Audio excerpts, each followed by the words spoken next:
Bien, ahora continuando con el tema número 8, que son los principios de planificación nacional y regional, vamos a continuar viendo estos principios que son fundamentales, decíamos, para cualquier tipo de objetivos que se persiga dentro de un plan. Estos objetivos están determinados fundamentalmente en el tipo de espacio físico que se va a planificar, es decir, dónde se encuentran los atractivos. Pueden ser atractivos naturales, pueden ser atractivos culturales. Entonces, no importa el espacio, qué tipo de atractivos turísticos tengan, entonces estos principios nos sirven a nosotros como elementos rectores, ¿no?, que deben aplicarse a casi todos los tipos de planes.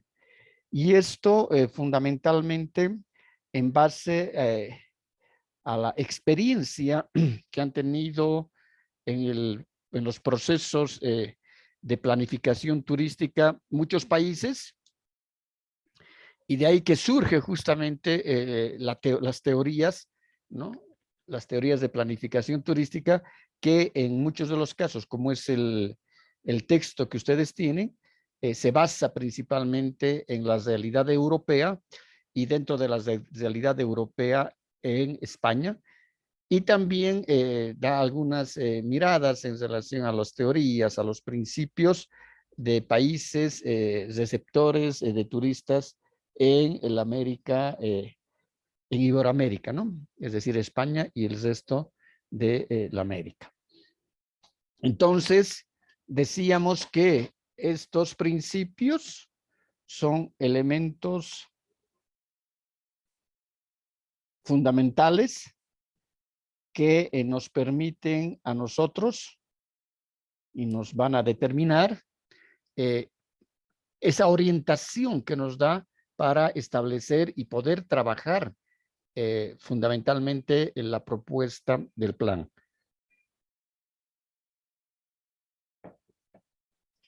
Lo que tiene que quedarles a ustedes muy claro es que hay tres. ¿Cuáles son esos? Aquí hay errorcito, aquí es 12. ¿Cuál es o cómo está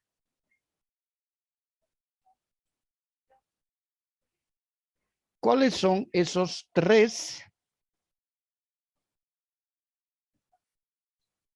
esas tres fases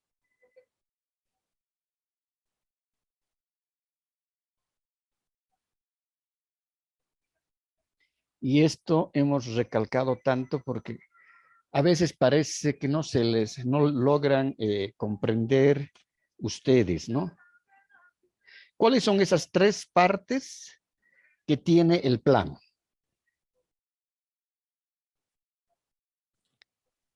¿Se refiere a los OBs? Exactamente, Mónica. Entonces, la primera parte, y hemos dicho primera parte o primer capítulo del plan, son los OBs, que son los objetivos básicos. Ya. La segunda parte. El diagnóstico. Exactamente, el diagnóstico. Y la tercera, Formulación de plan. la formulación del plan, ¿no? Entonces, estos son los tres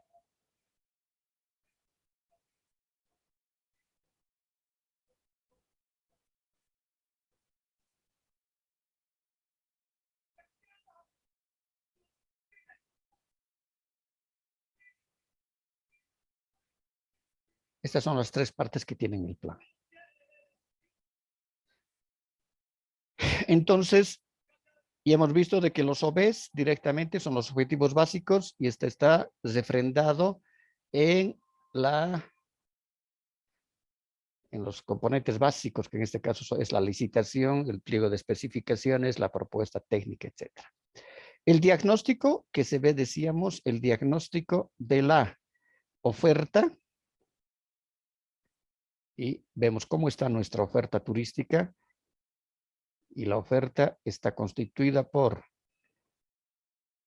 atractivos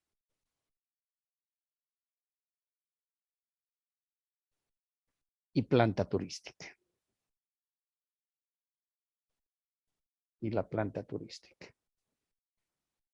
Entonces, luego tenemos que ver y diagnosticar la demanda.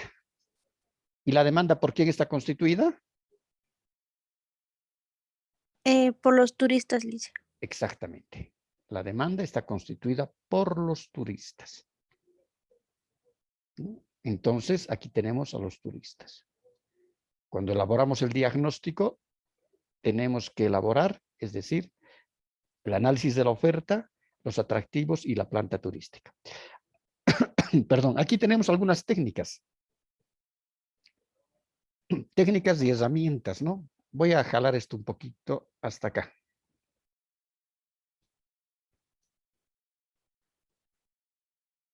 Una de las técnicas que tenemos, hemos dicho, es la observación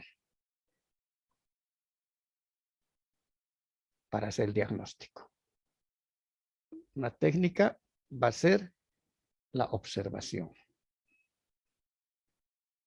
Esta observación, lo que estamos viendo, lo que vamos a ver, tenemos que utilizar, en este caso, herramientas que nos permitan recoger la información. Si estamos observando, ¿qué herramientas tendremos?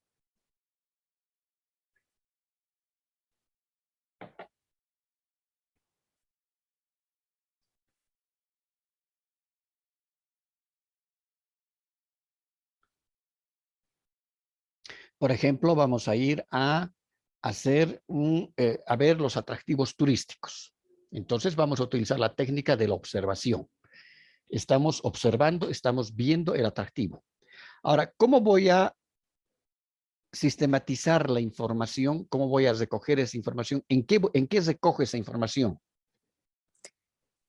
¿Se refiere a las fichas, Lice? Exactamente. Entonces, una de las herramientas serán las fichas de los De inventario turístico. Exactamente.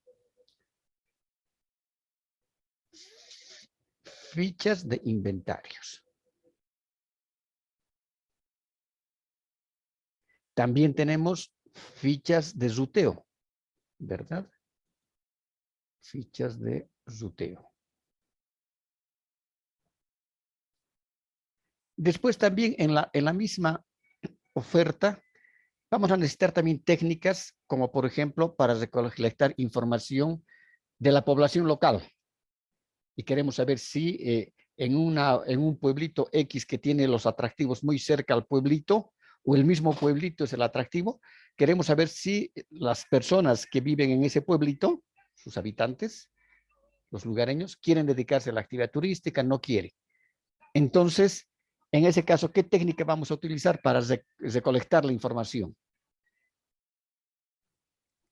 ¿Encuestas, Lice? Exactamente. Tenemos otra técnica que puede ser las encuestas.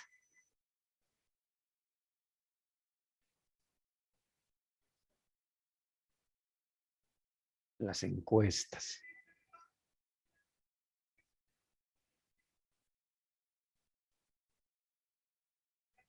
Después también tenemos otra técnica para recolectar información de las personas.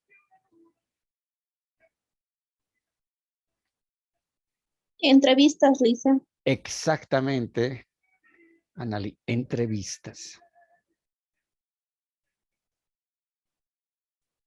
Entonces, estas son técnicas y además van a tener, lógicamente,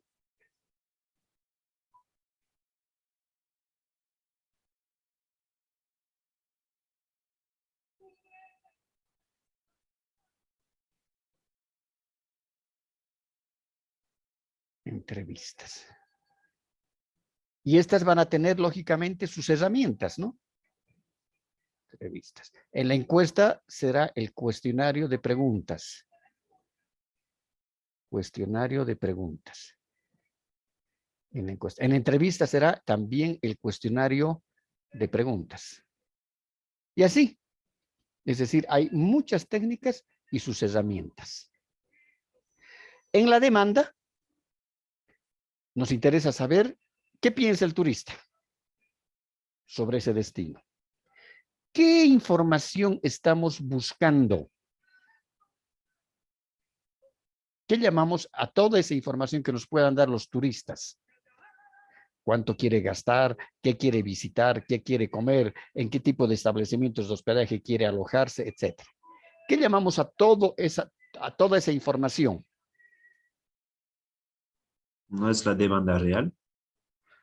En este caso, Alejandro, tenemos en la demanda, tenemos dos tipos de demanda. Una va a ser la real y aquí va a estar la potencial. Ya. Sea demanda real o demanda potencial,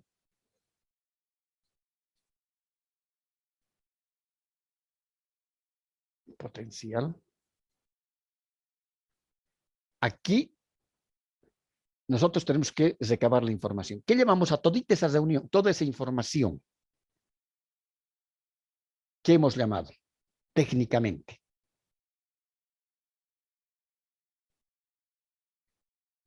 El perfil. Del consumidor, lice. Exactamente, Mónica. Es el perfil del consumidor turista.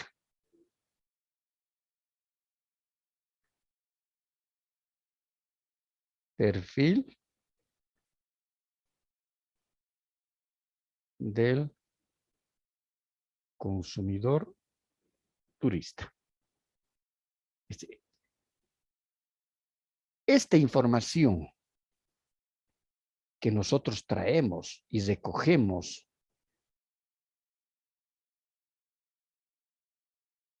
esta información del perfil del consumidor turista nos va a permitir a nosotros formular el plan. Y es decir, el resultado va a estar, lógicamente, en las conclusiones del diagnóstico.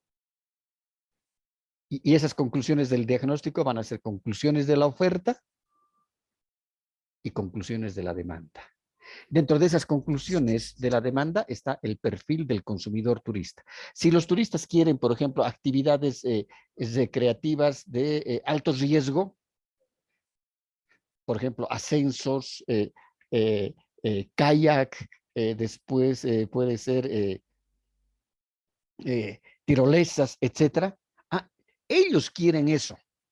Entonces, la formulación del plan tiene que proponer proyectos con esas características para satisfacer a los turistas. Entonces, todo está engranado. Los OBs, el diagnóstico y la formulación del plan. Entonces, cuando nosotros formulamos el plan, ¿no?, decimos que hay principios. Y esos principios se aplican a cualquier tipo de, es decir, de plan, decíamos. Puede haber planes de desarrollo turístico que están direccionados a atractivos culturales. Como por ejemplo el caso de Potosí, ciudad de Potosí. Todos son atractivos culturales. Museos, Casa de la Moneda, conventos donde hay exposiciones, etc. Algunos sí también un poco los operadores combinan, porque no hay un plan, ¿no?, combinan esa oferta y le ponen un poco de algo de naturaleza, porque los turistas no quieren ver tanta carga de cuadros tristes, que vemos al Señor crucificado, a la Virgen de la Dolorosa, el Señor en la piedad,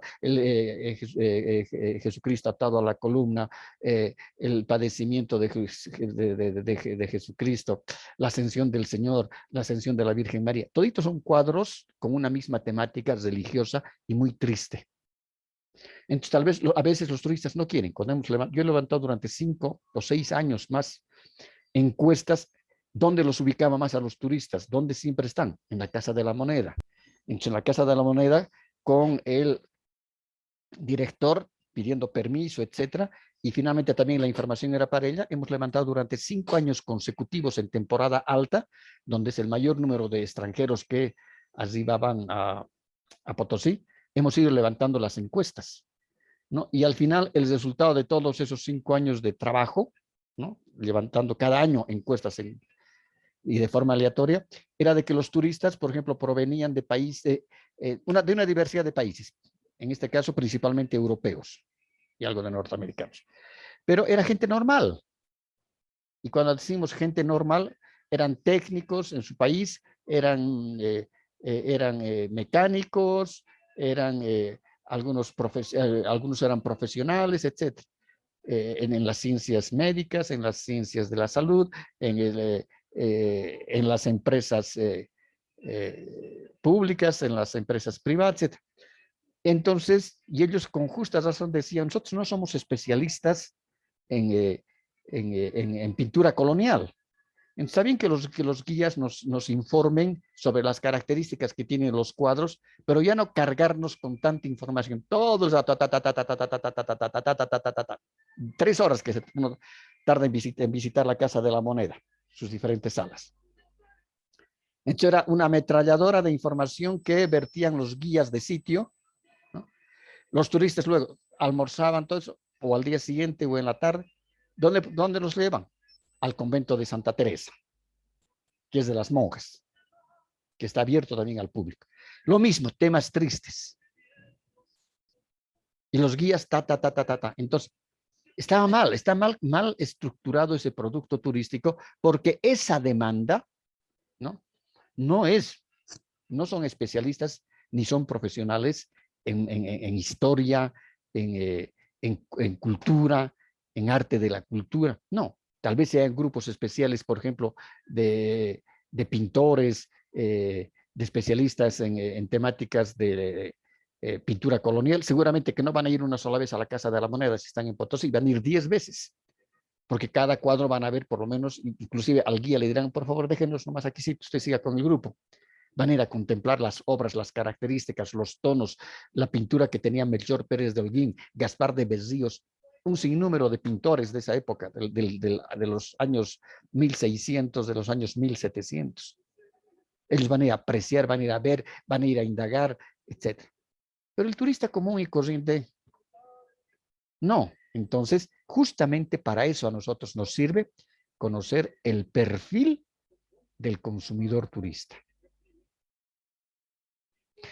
Y decíamos, cualquiera, sea un atractivo natural o sea un atractivo cultural, es decir, estos principios son aplicables a las mayores, a cualquier tipo de zonas o regiones donde se encuentran ubicados los atractivos turísticos. Uno de los principios fundamentales es la creación de regiones turísticas. ¿Y qué es una región? Es un espacio físico. Y cuando decimos espacio físico, puede ser un pueblo, puede ser una selva, puede ser una pampa, es un espacio físico. Y puede ser inmensamente grande o puede ser pequeño. Es decir, estas regiones turísticas cuentan con atractivos, instalaciones de hospedaje, alimentos y bebidas, unidas por una red de transporte. Esta región significa que va a tener, ahí tienen, por ejemplo, los atractivos.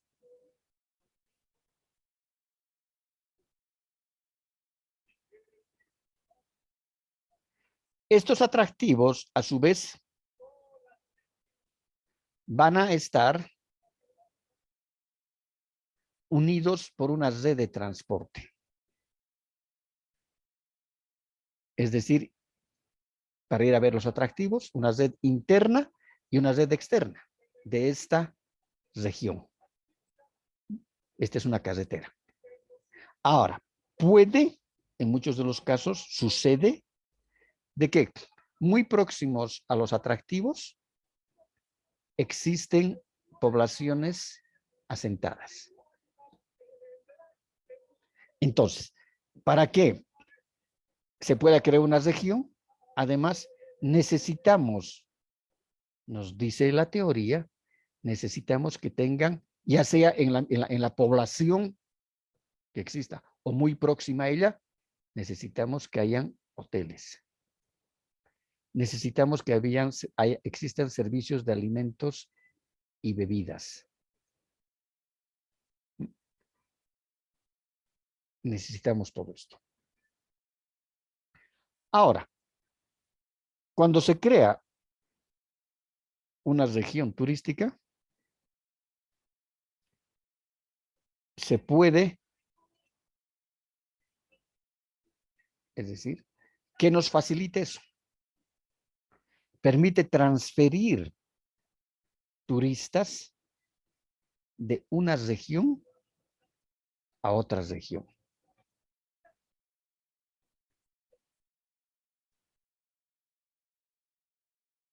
Esta puede ser, aquí tenemos otra región. Y aquí va a haber otro camino. Por ahí se puede juntar con este, se hace este. Ya. Ingresan aquí y aquí hay otros caminos internos para que puedan integrar estos atractivos. Y esta región, a su vez, también va a tener hoteles, va a tener alimentos y bebidas en sus restaurantes y las actividades. Entonces, los turistas que están acá, estos turistas que están visitando esta región turística, ¿no? Perfectamente podemos transferirlos para que vayan a visitar esta otra región. Por eso que dice, las regiones turísticas son unidades geográficas. ¿Qué es qué es una región turística? Son unidades geográficas lógicas. Es decir, hay una lógica que las clasifica. Por ejemplo, decimos, en Bolivia tenemos regiones geográficas bien marcadas. La región de los Andes, todo el altiplano, la región de los valles y la región de los llanos orientales. Entonces, son unidades geográficas lógicas y esa lógica le está dando las características geográficas. Tienen una altimetría que están sobre el nivel del mar, casi sobre los 3.000 y también después de los 3.000 metros sobre el nivel del mar. El altiplano tiene muy poca vegetación. Los niveles de precipitaciones pluviales, hay temporadas muy marcadas de lluvia. Hay fríos extremos, pero casi el clima por la altura es frío todo el año, solamente que en el invierno es mucho más alto el frío. Entonces, esas son las características geográficas que tiene ese piso ecológico. En cambio, los valles están sobre los 2.800 hacia abajo, metros sobre el nivel del mar. Y el clima va a ser mucho más templado, a pesar de que en la temporada de invierno y de verano a veces el clima es un poco extremo, va a tener precipitaciones pluviales, tiene otro tipo de vegetación. Y los llanos orientales, que generalmente están, en nuestro caso Bolivia, deben estar sobre los 200 hasta los 1.000 metros sobre el nivel del mar. Santa Cruz está sobre los 500 metros sobre el nivel del mar. Y en ese sector es bastante bajo, hay bastante humedad, hay mucha lluvia, hay bosques húmedos, eso significa que hay mucha vegetación, hay bosques hiperhúmedos. Entonces, la región de los llanos orientales tiene sus características propias que le da justamente, perdón un segundito, mamita, estoy en clases, dime. Ya.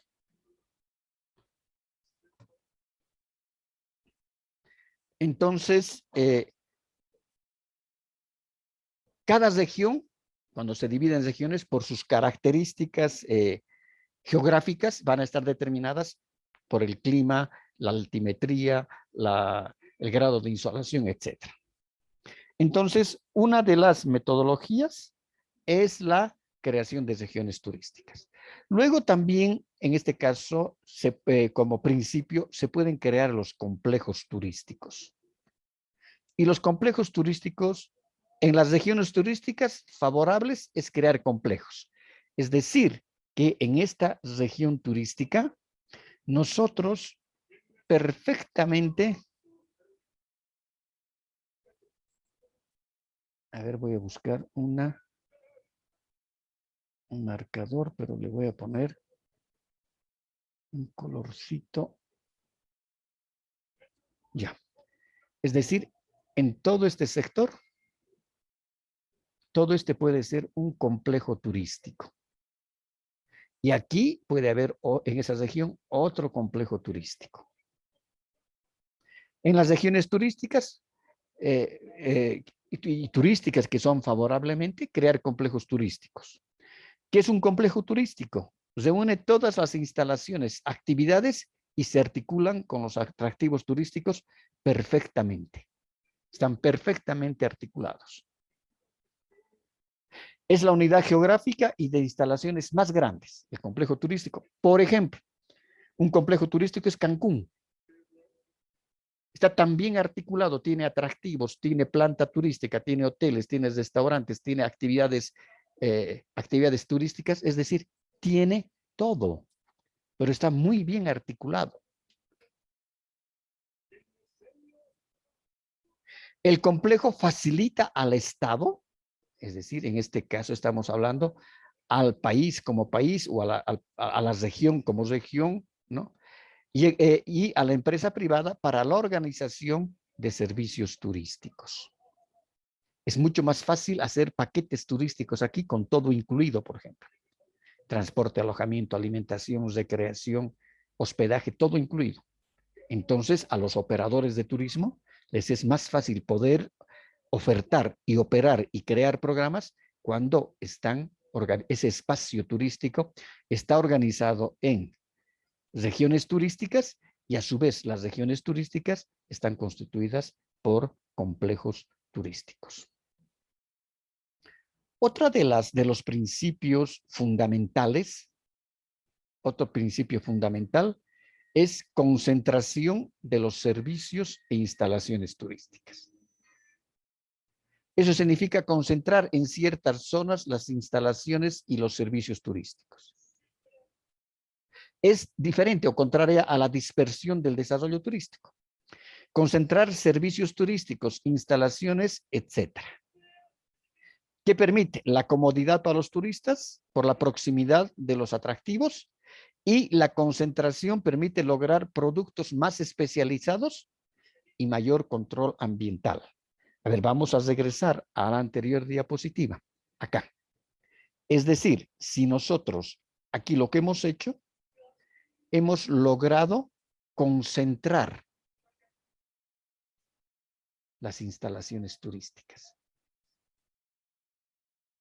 En cambio, si estuvieran, por ejemplo, aquí vamos a poner, si aquí tenemos un atractivo y aquí tenemos otro atractivo, entonces necesitaríamos esas instalaciones, porque es un solo atractivo. Aquí tuviera que haber un hotel, aquí tuviera que haber restaurante, etcétera. En este otro atractivo tendría que haber un hotel, porque en algún lugar tienen que dormir los turistas, ¿no? Hoteles, restaurantes, etcétera. Entonces, los costos son muy elevados. Por ejemplo, aquí hay que crear un nuevo camino, una carretera, algo para unir estos dos. Y esta también unir a la carretera principal. Y los costos para poner, por ejemplo, luz. Necesitamos un extendido de línea para luz. Agua. Necesitamos, seguramente hay que cavar pozos, etcétera, para la obtención de agua. ¿Qué hacemos con los residuos de las aguas utilizadas de habitaciones, de baños, inodoros, de la cocina, todo eso? A algún lugar tienen que ir a desfogar. Entonces, la contaminación también es mayor y la inversión es mayor, si están dispersos como en este caso. En cambio, acá están unidos, están agrupados. Entonces, eso nos permite inclusive que las empresas privadas puedan organizar los servicios turísticos mucho más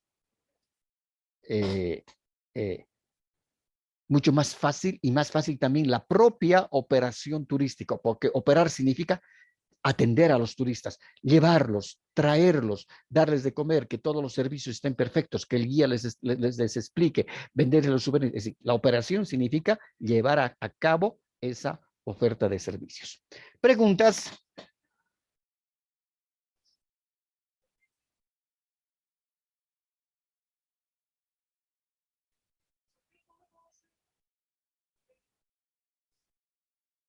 Mónica, ¿alguna pregunta? No, Lice.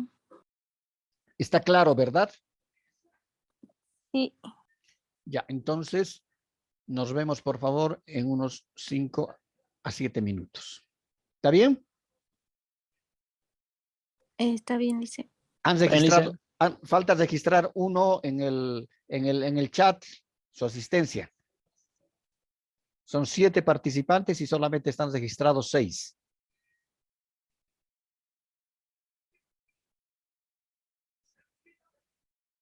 ¿Alguien falta?